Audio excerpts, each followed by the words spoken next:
The United States has officially entered Israel's war with Iran, obliterating 3 nuclear sites across the country and warning there will be more strikes to come. On June 22nd, the U.S. launched a massive surprise operation called Midnight Hammer, striking deep into Iranian territory. In just a few hours, U.S. warplanes hit 3 of Iran's most heavily guarded nuclear sites, Fordow, Natanz, and Isfahan. This wasn't a warning shot. This was a direct hit on Iran's nuclear capabilities. And now, the question isn't whether Iran will respond, but how far it's willing to go. Could this be the spark that turns a shadow war into something much bigger? Tensions between Iran and Israel have been building for years, but everything changed this past month. After a wave of Israeli airstrikes inside Syria and Lebanon targeting Iranian forces, Iran responded with a historic missile and drone barrage. Over 300 projectiles were launched toward Israeli territory in one night, triggering global alarms. That's when the U.S. stepped in, first through defensive support, shooting down drones with Navy destroyers and Patriot systems. But when Iran's nuclear program was seen accelerating behind the scenes, the response shifted. Operation Midnight Hammer marked the moment the U.S. crossed the line, from support role to direct military action. And that's what makes this war different from anything we've seen before. U.S. military involvement. The U.S. didn't just offer support, it took control of the skies. Since April, American forces have been quietly intercepting Iranian drones headed for Israel. Navy ships in the Red Sea and Eastern Mediterranean have shot down dozens of threats, acting as Israel's shield in the shadows. But on June 22nd, that changed. The U.S. led a full-scale air campaign using stealth bombers, F-15s, and long-range missiles.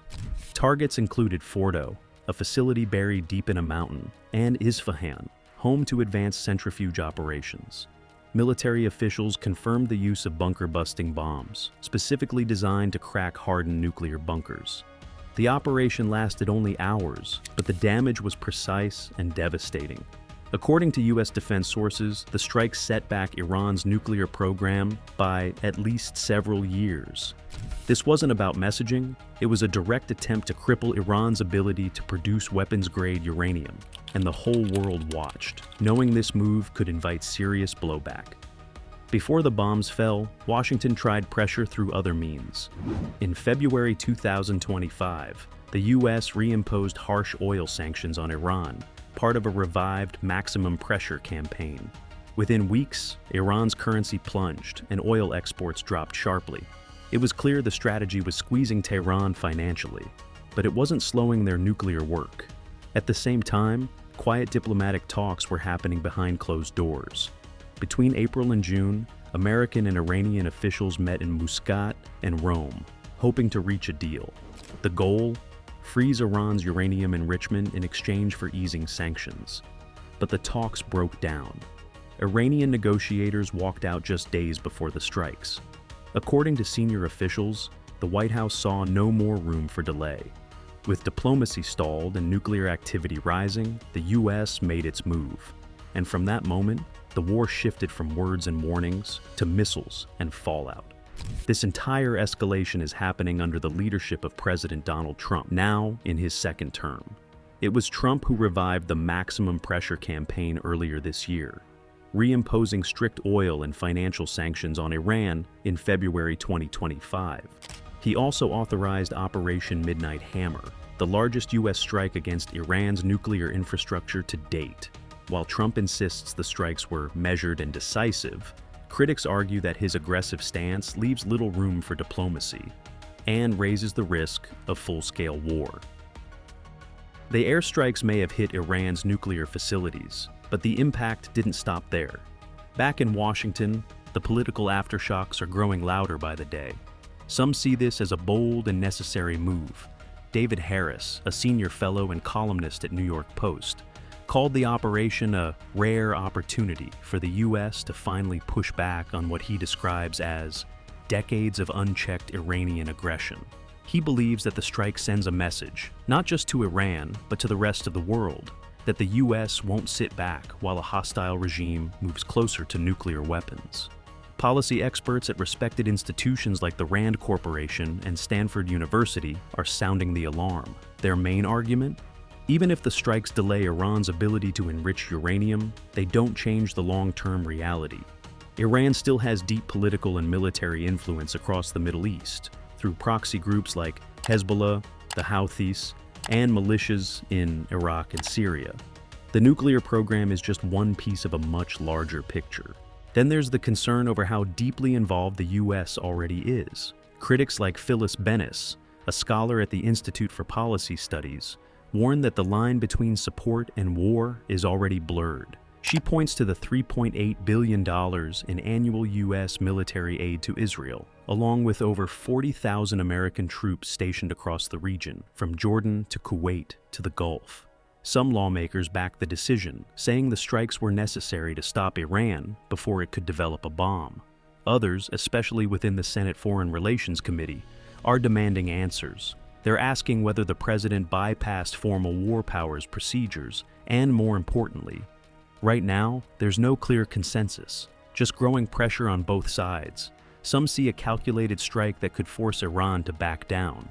Others see the first step in a conflict that could drag on for years, with American lives, money, and credibility on the line. And as each day passes, that divide only gets wider. Regional and global risks. The moment the U.S. joined the fight directly, the risk map changed, not just for the Middle East, but for the world. Iran's immediate response has been a wave of threats. Within 24 hours of the airstrikes, Iran's military leaders warned they could hit U.S. bases in Iraq, Syria, and even Qatar and Bahrain, where thousands of American troops are stationed. Iranian naval forces were also seen moving closer to the Strait of Hormuz, a critical oil shipping lane that carries nearly 20% of the world's supply. Any disruption there could send global fuel prices soaring. Backed by its regional allies, like Hezbollah in Lebanon and militia groups in Iraq, Iran still holds a strong asymmetric arsenal. While it may not match U.S. firepower directly, it can stretch the war into a long, drawn-out conflict using proxies and cyber attacks. And in financial markets, the impact is already being felt. Oil prices jumped 11% the day after the airstrikes. Investors are bracing for more shocks if Iran retaliates by targeting Gulf oil fields or tankers. In short, the regional fight is now on the edge of going global. And if cooler heads don't step in soon, the fallout might spread far beyond Iran and Israel, with tensions rising and no clear off-ramp. Where does this lead? Best case scenario, the airstrikes succeed in delaying Iran's nuclear capabilities. Under pressure, Tehran may agree to restart stalled negotiations, possibly under new terms. Some experts believe this could open the door for a revised version of the nuclear deal, or even a broader security agreement that includes Israel and other regional players. But that outcome depends on Iran choosing diplomacy over revenge, and right now, that's far from guaranteed. Worst case scenario, Iran retaliates by targeting U.S. bases or launching attacks through its proxies. Hezbollah in Lebanon, militias in Iraq, and the Houthis in Yemen. That could drag the U.S. into a wider regional war, with American troops on the front lines and oil markets in chaos. Some fear a repeat of the Iraq War playbook: open-ended conflict, heavy casualties, and no clear victory. Most likely, a long, drawn-out standoff. Iran's nuclear program is damaged, but not destroyed. Israel stays on high alert. The U.S. remains deeply involved, militarily and diplomatically, trying to contain flare-ups while avoiding all-out war. It's not peace, it's not war.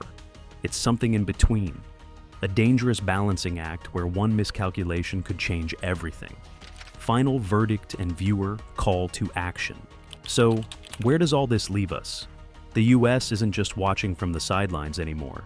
It's leading strikes, shaping outcomes, and taking real risks in one of the most volatile regions on Earth. From air power to sanctions, from diplomacy to deterrence, America's role in this war is direct, strategic, and irreversible. Is this the move that brings Iran back to the table, or the one that opens a door we can't close? It's a moment that could define the future of the Middle East and U.S. foreign policy for years to come. Now it's your turn. Was this a bold step towards stability? Why? or a dangerous escalation? Let us know what you think in the comments. And if you want to understand what's happening behind the scenes, from Iran's next move to how Congress is reacting, make sure to subscribe and stay tuned.